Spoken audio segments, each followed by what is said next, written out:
Good morning. This is Father Stephen Kelly from St. John's Church in Detroit. We're continuing our series of daily morning meditations where we generally look at one or another of the lessons that are assigned for morning or evening prayer, what is known as the daily off selection. Right, today is Wednesday.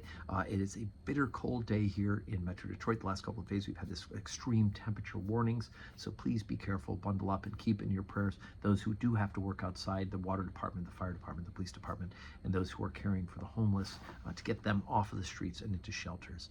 Please keep all of those folks in your prayers this day. Let's take a look at the beginning of a lesson. The lesson is assigned for evening prayer.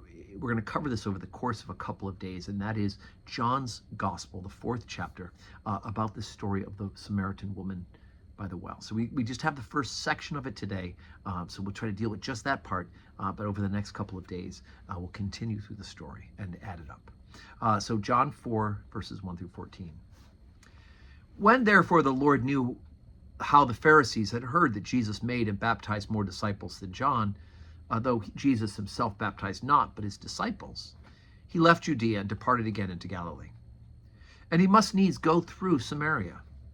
Then cometh he to a city of Samaria, which is called Sychar, near the parcel of ground that Jacob gave to his son Joseph. Now Jacob's well was there.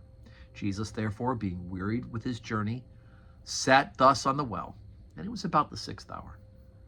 There cometh a woman of Samaria to draw water. Jesus saith unto her, Give me to drink, for his disciples were gone away for the city to buy meat. Then saith the woman of Samaria unto him, How is it that thou, being a Jew, askest drink of me, which am a woman of Samaria? For the Jews have no dealings with the Samaritans. Jesus answered and said unto her, If thou knewest the gift of God, and who it is that saith unto thee, Give me to drink, thou wouldest have asked of him, and he would have given thee living water. The woman saith unto him, Sir, thou hast nothing to draw with, and the well is deep. From whence then hast thou this living water? Art thou greater than our father Jacob, which gave us the well, and drank thereof himself, and his children, and his cattle? Jesus answered and said unto her, Whosoever drinketh this water shall thirst again. But whosoever drinketh of the water that I shall give him shall never thirst. But the water that I shall give him shall be in him a well of water springing up unto everlasting life. Okay, so we pause the story there. So let's do some background work. Jesus is in Samaria. Samaria is a part of the region where people who have been followers of the original covenant during the time when they were sent into the diaspora, picked up all sorts of pagan practices, have come back in. They're claiming that they're the real true faith, when in fact they're not keeping the covenant. They've added all sorts of pagan ideas into it, what they call syncretistic religion. And so the Samaritans are not to be intermingled with, because they are, in a more modern word, a heretic. And so as the woman mentions to Jesus, that Jews don't have anything to do with Samaritans. Also, the fact that Jesus is talking to a woman unescorted would have been scandalous at this time period, no less a Samaritan. And yet, Jesus turns the situation around, not from why he's talking to a Samaritan and why he's talking to a woman, but unescorted, but he turns it around to talk about living water.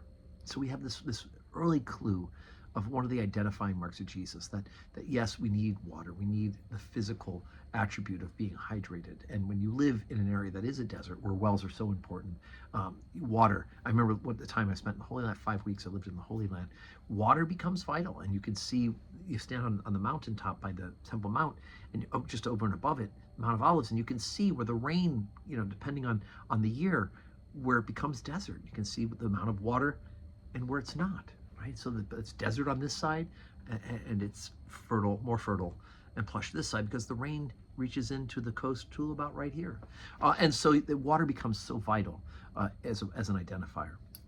But Jesus says, look, I'm here, and she's going to find out in the next couple of days exactly who Jesus Christ is. And so it's not really about the drinking of water he's talking about, but he's talking about God the Holy Spirit welling up from within you by his gift of grace by faith. So stay tuned. That's what's coming up the next couple of days. Today's Wednesday, 12:15 Holy Communion, 4 o'clock evening prayer. And let's continue to pray for one another. And may God grant you a wonderful Wednesday full of blessings.